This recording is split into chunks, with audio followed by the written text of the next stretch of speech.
Jenny, thanks for being here today. Yeah, thanks for having me. Glad to have you. We've known each other for a little while, but we're going to go a little deeper today. I'm ready. JJJ, Jenny Johnson Jordan. That's awesome. Do you like that? I do. Yeah. It's a mouthful. My nickname is Triple J, so that's usually what I get called. Yeah. That's cool. That's cool. And doing a little more research on you, I found out you have a brother named Josh. I do. Yes. So that's cool. All J's in the family. Yes, I like you even more now. So people that don't know your resume, you're a national champion at UCLA and 2-time runner-up. Yes. Wow. Those were painful, but who'd you lose to?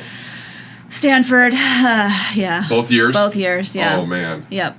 Yeah, those were tough losses. I think one year we were actually undefeated, and that was our first loss of the season. Was losing to them. Wow. Yeah. Wow. You had some good teams there. Yeah, we did. You're an All-American. You are an Olympian. You're a 10-time winner on the beach tour. Yes. Going from indoor to beach, and now recently inducted into the UCLA Hall of Fame. Yes. Yes. How was that? It was amazing. Yeah. It was a really special time just to have my friends and family. That honestly was the best part, having everybody together in one place, in a special place that obviously has meant a lot to me. Yeah. That's really cool. And your kids are old enough to kind of see that. Yeah, they get it now. So yeah, that's been fun. Yeah, that's really cool. Yeah. That's really cool. Now, some people don't know the history of sports in your family. It runs deep. Yes, right? It does. Yeah. Your dad, Rayford Johnson, was a 2-time Olympian. Yes. Gold medalist. 1960. Yeah, in Rome. And then 56, he won the silver. In decathlon. Yeah. Yes. And your uncle, he played for the 49ers. Yeah. In what position? He was a cornerback. For 17 years for the 49ers. Yes. Yeah. And now in the NFL Hall of Fame. Yeah. Yes. And your husband? My buddy? Yeah. Yeah. KJ? He's got it. Yeah. He has a J in his name, so he fits, Yeah. He played football at UCLA. And what position did he play? He is a wide receiver. Wide receiver, yeah. He's got hands. Yep. And now your daughter and your son, both getting into that high school, and we'll talk a little more about them. Okay. But what was I want to know a little bit what it's like growing up in that house with sports being such a big part of your life just from an early age. Yeah, I mean, I think for both my brother and I, we started at age 5 with soccer and just kind of morphed into different sports. Whatever season it was, that's what we were playing. If it was basketball season, we were playing basketball, softball, or baseball. Even had a short stint in gymnastics, but I knew I would be too tall. Hey, believe it or not, I did gymnastics for 6 months. It's really good. Yeah. I loved it. I was just never, I could do every flip in the book. I was not flexible. So my teacher would always get on me about that. But I loved it. I put both my kids in gymnastics. I played a bunch of different sports growing up, and I just had really fond memories of how it brought our family together, especially with soccer. And my parents were always really involved, or our coaches.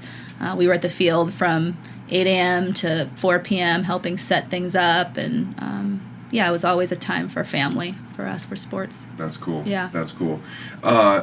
Looking back, I know for me, sports kind of overcame our life.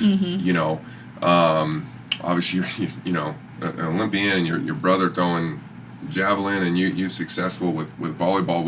Did sports become king? I mean, did you grow up with any faith in your house? I mean, were your parents able to balance that? What was that like? I think it was always harder as we got older, but growing up, we always went to church. I'd say as we got older, sports did kind of start to overtake, though, and, we'd have games on Saturdays, games on Sundays, and as I got older, practices late at night. And as we got older, I think my parents also, too, kind of allowed us to find our own faith, give us space for that. We talked about God in our home, but I think my parents were of the mind that they were really probably backed off in a way that allowed us to figure out what was right for us. And it probably started a little bit at an earlier age than because of sports. Yeah.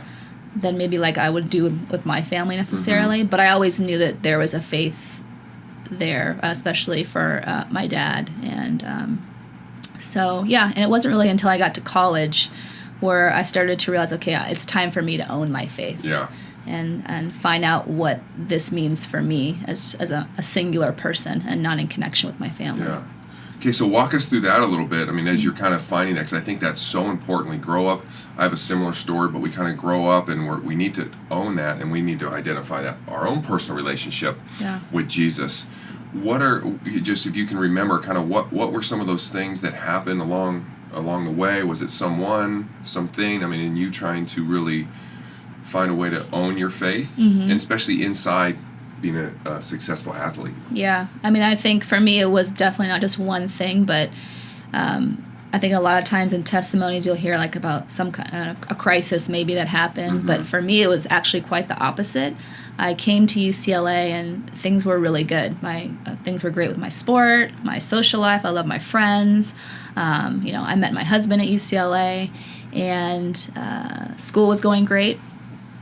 But I had these teammates who were believers, who were Christians, and to me they stood out. And there was something different about them, honestly, and it made me kind of look inward and go, what do I believe about God? What is my relationship to Jesus? I say I'm a Christian, but do I really know what that means? Yeah. And, I really had not made that connection for myself yet. And so being around those teammates, also having people on campus who were serving with campus ministries there, who came alongside me, really helped me to take those steps towards my own faith and owning it for myself. And the end of my freshman year was when I prayed to receive Christ.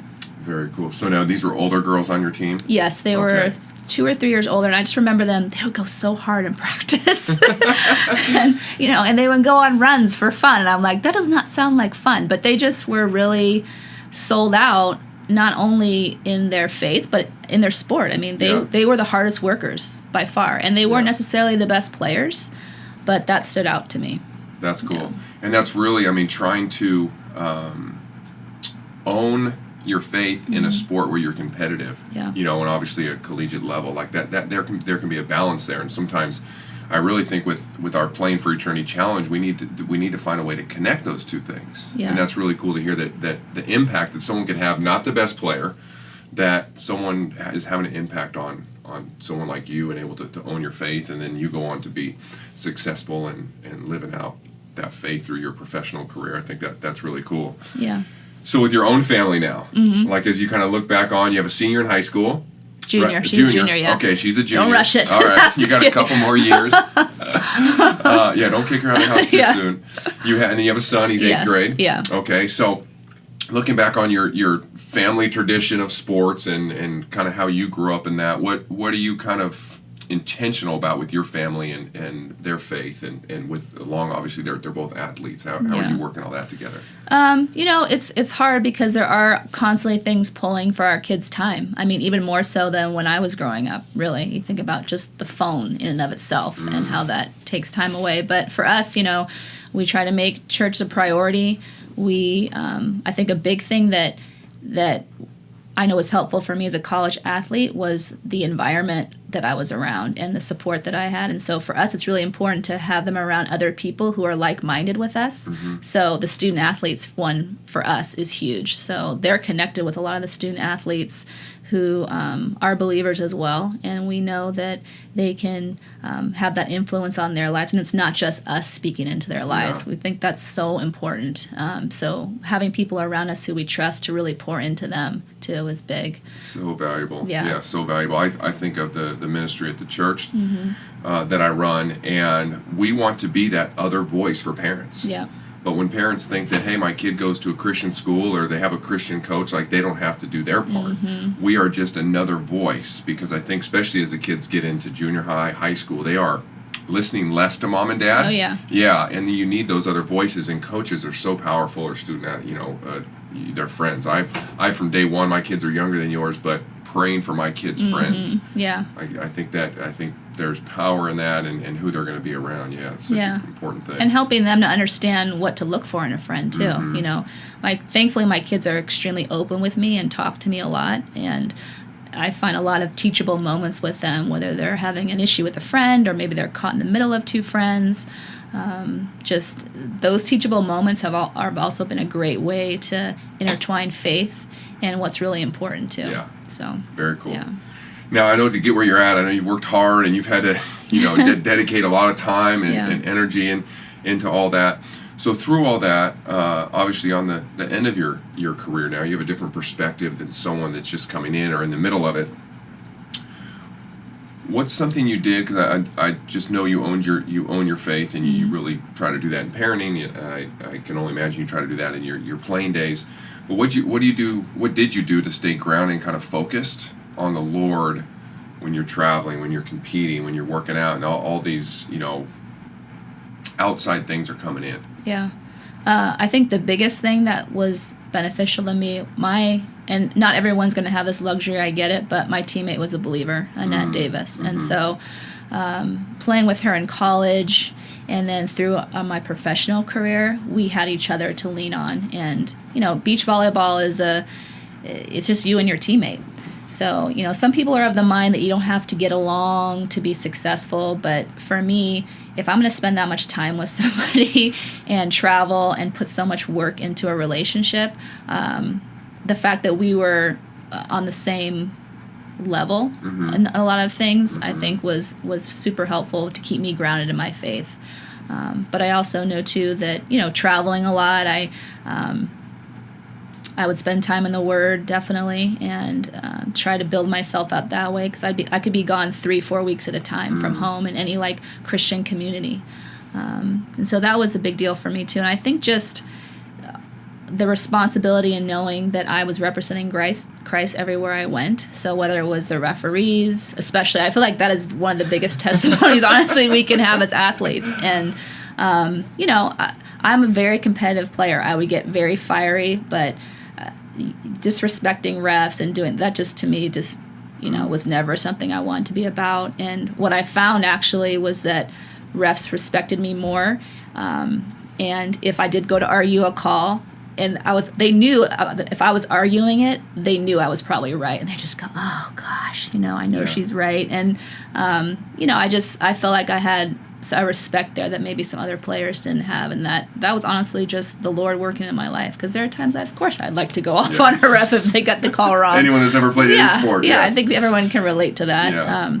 But I think there's definitely pockets and areas where we can be lights, where it's a little bit harder for other people. Well, I hope anyone listening that's playing like that, there is a line. It's hard to walk sometimes. I know we probably a competitive person will step over that line sometimes, but I think the thing to take out of that is really you had an intentional thing, hey, I'm not going to argue the refs. That's not, I'm going to... Or argue respectfully. Yes. I definitely argued. Yes, okay. Yeah. We'll go find footage of you arguing. Yeah, it was She's very a liar. respectful. I mean, Yeah. Okay, so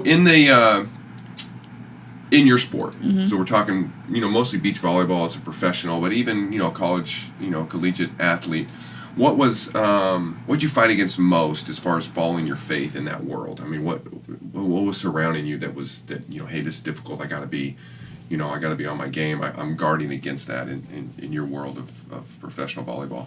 I think for pro volleyball, for me, I think sometimes how people, I never switched partners, but just even in that world of how you treat other people, it's very easy to maybe you would dump someone, a couple days before a tournament. Or I think how we interacted with people was always something I wanted to guard myself against and make sure that I was in line with the way the Lord would want me to treat somebody.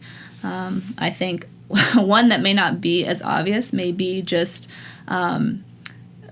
the bathing suits too. I know that's something that would come up too. And Annette and I were always trying to be very conscious of, being as modest as possible, but also understanding what the uniform was.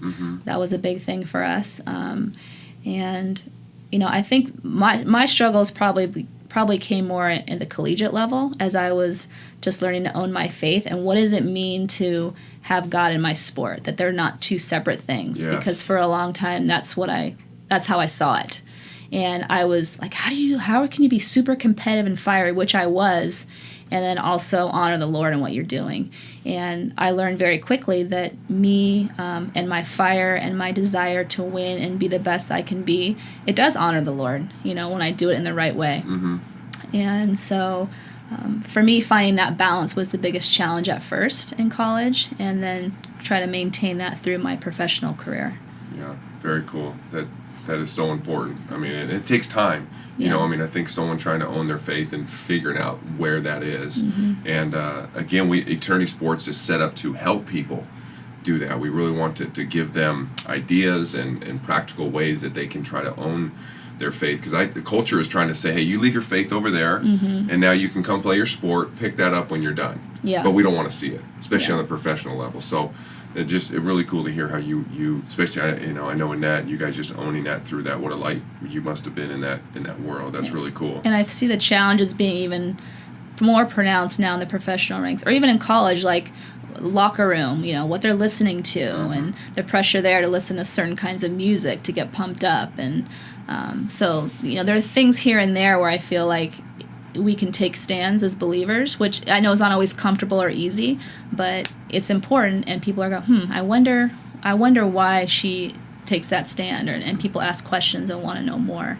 Yeah. So there's definitely other little places where I feel like we can, as believers, be strong. Very cool. But like you said, it's not just you, the intentionality of having a team around you and someone helping you along and having those barriers in place for you to be able to own your faith and grow and all that type of stuff. So important. So you and Annette played 14 years on the beach tour. Yes. And during that time you both had kids. We did. And families. Yes. So that's professional athlete alone. So what was that schedule like during that time? I mean, you guys having kids and family and traveling and all that type of stuff. Looking back, how'd you juggle all that? We had a lot of help. Really, it started with our husbands being so understanding and supportive of us, training, having small children, and also, at least with our firsts, for me, Jalen, and for her, Maya, traveling internationally, continuing to make that push to make the Olympic team. And so that meant being gone 3 and sometimes 4 weeks at a time, which was hard. And it was hard on us, too. We didn't want to leave our kids, and, they don't really remember that. Our kids don't remember, but yeah, it could be challenging. And also, our parents were also really helpful in helping out and caring for the kids, and really making that dream of pursuing the Olympics a possibility for us. But I know for Annette and I, we've always been kind of on the same or similar life path in terms of timing. We got married within 6 months of each other, had kids within a few months of each other on both times, and it just allowed us to kind of pursue the same timeline as far as playing career and being able to maintain a professional relationship and stay connected as partners the whole 14 years. Yeah.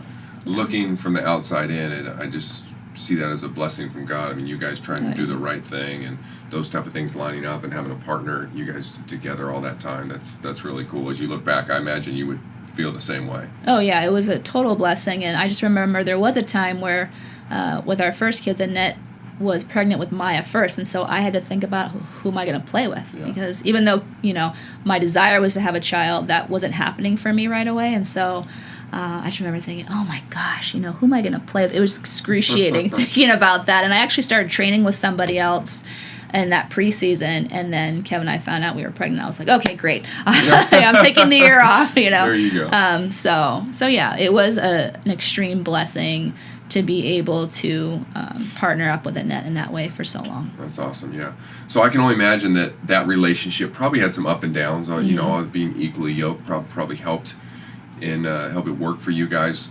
So was there anything, I think you hit on the God part of it, but that really made that work for you? Because I think you see partners change all the time on the tour, and things just almost the grass is greener. This isn't working. It's it's almost a blame game. What made it work for you guys? Well, I think for us, sometimes it can be hard to say the hard things to people who we're closest to. And I think for Annette and I, although we may have gone through a time where we didn't say some hard things to each other, we learned very quickly that we needed to do that. So whether it was on the volleyball court or off the court, we had been through enough off the court in our lives together to know that having that direct communication with each other, like saying what we need, saying what I need on the court, saying what she needs. We're two very different players. I'm very vocal and fiery and emotional. I get really hyped up, and she is just like this. She's just very even, didn't really talk a lot. And so for me, I needed more from her in terms of communication and energy.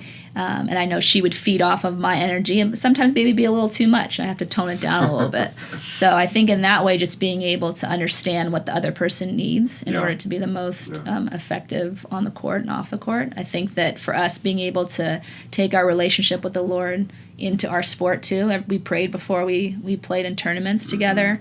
We were able to connect with other athletes who were also believers and encourage them in their faith, lead Bible studies on the road with the different tours that we were on too, which was really cool. And sometimes people from other countries, which was really cool too. So in that way, we've been able to stay connected and really weave our relationship with the Lord into everything that we do. That's cool. That's really cool to hear that that's going on. So when you guys decided to retire, was the transition tough? I mean, you guys already had families and things. What was that transition like for you guys? I think the hardest part of the transition was, I think we both felt like we could have kept playing. But I also think we had come to a point in our career where we had done pretty much everything we wanted to do. And the tour for beach volleyball is kind of cyclical, where it's like strong for a long time, and then it kind of sometimes takes a dip. And so as we were finishing our careers, it was starting to take a little bit of a dip. So it actually was great timing and made a lot of sense to step away. But for me, being a competitive person, I'm competitive when I do everything. Like Kevin and I play cards, and I'm like, I'll be at a baby shower and playing games. Sometimes I have to just like settle down because inside I'm like, I really want to win. Is Kevin like that? I know an athlete. He's not as much like that, yeah. But I think I'm more like that. My son and I are very similar in that way. And so I think for me, having that outlet, not having it anymore, was a little bit of an adjustment. But I felt like I felt pretty good about ending my career when it did, other than the fact that I felt like physically I probably could have kept going if it had made sense, financially. But at that point, the tour was kind of going down. Okay, so. Interesting. Well, I know, you've had success, and I think when people see an athlete, especially someone who's been successful from an early age, and the family you come from, it's easy to start identifying ourselves as an athlete. That's, you wrap yourself up in being an athlete. I know that was for me. I think people in their 30s and 40s still identify themselves as an athlete, and when that is taken away, it can be a difficult transition, and it can be a difficult time. Who am I? And I think just listening to you talk, you've had that transition of owning your faith and identifying in the Lord. Tell me somebody or someone, maybe it was a couple people, someone that really had an impact on you early on. Doesn't have to necessarily be a coach, but that you saw and be like, hey, you saw the identifying in Christ and not as an athlete or whatever else that would be in someone's life, that you saw that really had an impact on you. I think some of the people that had the greatest impact on my walk with the Lord, especially early on, and really even up to this point now, where there was a couple and a single woman on staff at UCLA with a campus ministry, sports ministry, who were not only integral in that for me, but also for Kevin too. And it was Rod and Sherry Hairston, and who actually Rod ended up marrying us 5 years later when we got married. But he and his wife Sherry and their family, really, they have 4 amazing kids who we feel like they were a part of their family. But he and his wife, and also Natalie Noose, who was also on campus there, really, they were the first ones to help me to see how, my relationship with the Lord was totally a part of my sport, that they were not separate, and really helped me to understand what it meant to be a Christian on and off the court. And I think for both Kevin and I, those relationships were huge in my spiritual development. I mean, I consider like Rod and Sherry like my spiritual parents, and they're still very connected to us even today. 20-some years later. I think we've been married, 22 years. So for me, those people pouring into my life and investing in me spiritually was huge, and it was also what brings us to what we do today, Kevin and I. I mean, that's a big part of what our life is about, is investing in other people and other athletes and wanting to see them grow in their walk with the Lord, and then again pass that on to their teammates and to their families and to be examples and lights in their lives too. Yeah, how that just trickles down through all that. And I know, Kevin's been doing that for a long time. I know you're doing that. Mm-hmm. And really, do you feel like that stemmed from because of the help you got and the value? Oh, 100%. I mean, but it was just a natural thing that happened because we were poured into and we wanted to pour back what we had been given. Yeah. And I always knew, even in college, that we would end up doing some form of that, mm-hmm. whether it was like official or unofficial as a vocation, that would be something that we would be committed to as former student athletes, knowing the impact that somebody had in our lives. Yeah. So much beyond the game. Yeah, mm-hmm. That's so cool. I wish I had. I had people in my life, but in the beginning I didn't. Yeah. And traveling, playing basketball overseas was, you're alone. Yeah. And, I was disciplined enough to, listen to sermons and read books and things like that because I had time and I didn't speak the language. It gave me a lot of extra time. But I look back and I think it's one of those things that's created this drive for this ministry in eternity mm-hmm. sports is I think people need help in trying to connect those things. Totally. I mean, you're at a major university with people that are helping there. But what I really want people to see, and I know I've shared this with you, is that a believer can be that wherever they are. Mm-hmm. You have a ministry wherever you are. And I want people to hear that you took ownership of that, where you were. And like I have a ministry, and I didn't start right away, as you're maturing and growing in the Lord. But we have that where we are. Mm-hmm. And those people affected you, and how many people have you affected, and how many people, and it just spreads, and it just is, it's what God's called us to do. Yeah. And it's really cool. I love to hear that, and especially, you being out of your career now and having that perspective is so different than someone that's just started or in the middle of their career. So, and I think that just the connection is so important. I know as a student athlete, having other student athletes I can connect with was huge. Mm-hmm. And even now as I'm older, I'm not competing, but I have other coaches or other people in our lives that I have to connect with other believers. I cannot do this by myself. Yeah. I don't want to do it by myself. That's not the way God designed it. Yes. He wants us to be in community with each other and to, connect in that way. So yeah. Even though you're trying to rip their head off when you're playing against them. Yeah, that's all right. That's all right. Okay, something fun we like to do is a little rapid fire. Oh gosh, okay. So quickly, turn your brain off. All right. You're just going to answer the best you can, okay? Okay. Beach or indoor? Beach. All right. Don't blame you for that. Yeah. Most memorable volleyball match? Probably playing the national championship. Yeah, UCLA. Yeah. Who's a better athlete, you or your husband? Oh, me. I'm going to make sure he hears that. Your favorite sport to watch? Oh, probably football. How many countries have you played volleyball in? Oh, God. At least 20. Yeah. Favorite thing to do with your kids? Snuggle with them. They're older. I know they're older, but I just love it. They're not going to want to hear that. They're not going to want to hear that. No, that or just, honestly, we just have so much fun. We just, we laugh. Oh, scare them. I would like to do that a lot in our house. We scare each other. Okay. Yeah. Okay. Yeah, it's fun. Have you ever lost to USC? No, I have not. Never. Never as a player. Never as a coach I have, but never as a player. Okay. No. Favorite beach city? Rio de Janeiro. Nice. Yeah. I bet they don't have those modest bathing suits down there. Yeah, no. That's definitely not. Coolest celebrity you ever met? Oh, gosh. I don't even know. Besides your dad. I know. I can't even. I wouldn't even know, honestly. Have you met a celebrity? I have. I've met a few. I'm trying to think of who would be the coolest. Somebody you met where you're like, that was cool. Oh, I mean... I would say I didn't actually get to meet him, shake his hand, but my dad did, and I got to go with him when he met Nelson Mandela when he was freed. He came into LA and did had a tour, and so I got to sit in the audience, but my dad actually got to go back and meet him. How so that old was were you pretty then? Cool. I don't know. I was pretty young. Okay. I can't remember how young I was, but I do remember it. I you remember have memories pretty that wow. vividly. Yeah. That's very cool. Yeah. The last was not rapid fire, but that's really cool. Yeah.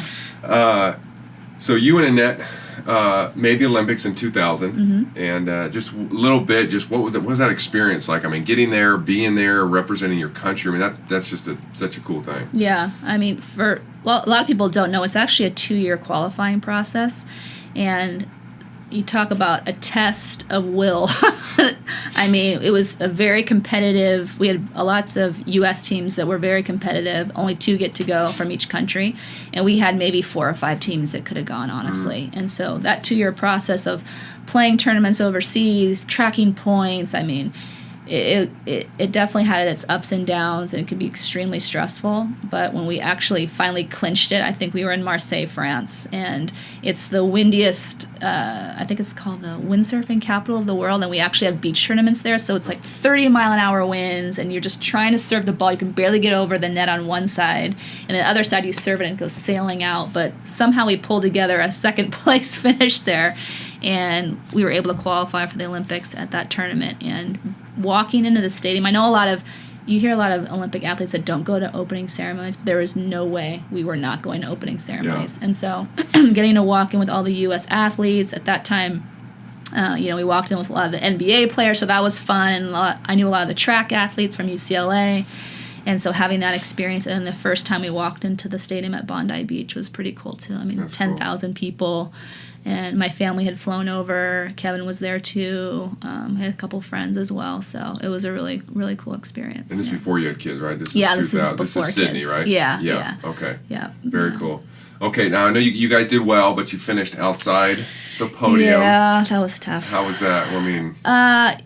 It was very disappointing, I'm not going to lie. I mean, even to this day, I've never actually watched any of the footage from Sydney. It's still too hard for me. We were favored to medal.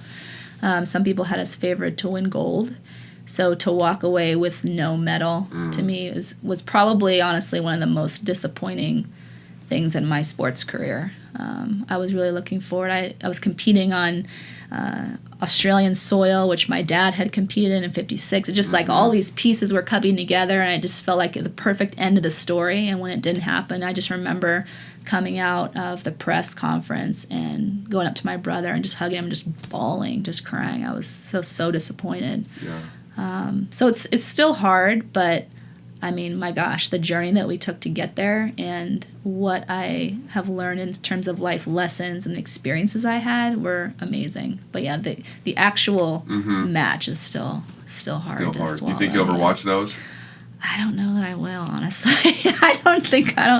Especially knowing what I know now, having played, because I only played the sport 3 years at that point. So now I've got 20 plus years of experience, I think, to look back and go, oh, why did I do that? Yeah. Or we should have done that. I think I don't even want to see it in that light anymore. Oh, maybe I'll let my kids watch it, but without me. When they get too big for themselves, you watch Mom in the Olympics. Yeah, I mean, yeah. Okay, so as we wrap up,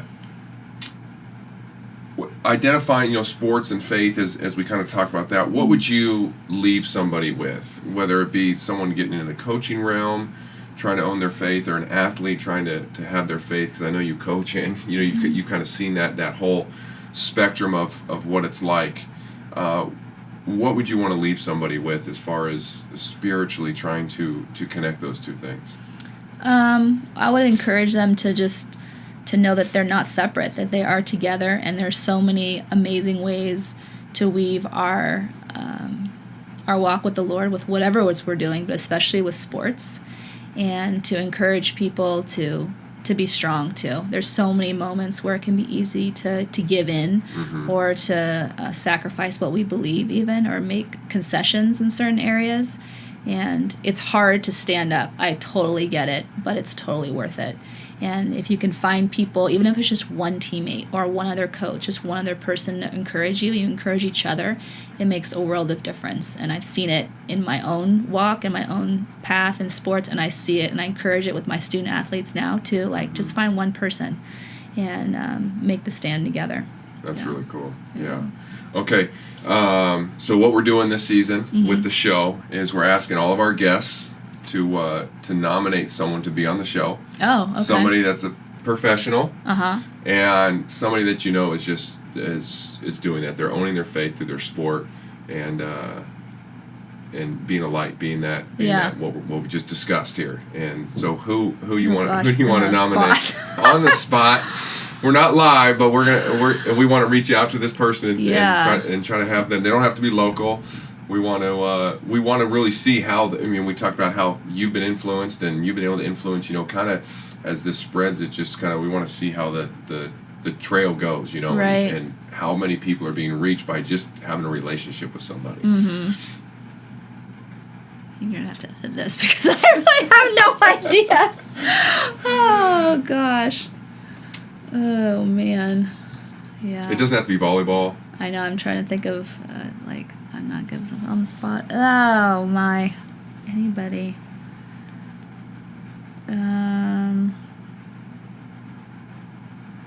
Hey, if you're gonna go, you might as well go big. What about Steph Curry? Now here's the caveat: you have to connect us. Oh, okay. Well, let me try. I follow his wife on Instagram. I love her. She's great. Yeah. But yeah, why not? I can try to do that for you. Okay. All right. I like it. Here we go. Go big. Why not? There we go. We'll get Steph on board. I imagine he'd love to. And sports is such a small world. It really does kind of connect it. It all gets connected, especially in the in a realm of sports world. You probably are one person connected, one person wide to everyone that's ever played professional. It could happen. His sister plays volleyball, so you never know. We might have some people in common. Well, Triple J, thanks for being on the show today. Yeah, it was having great me. hearing your story. Thank you. Cool.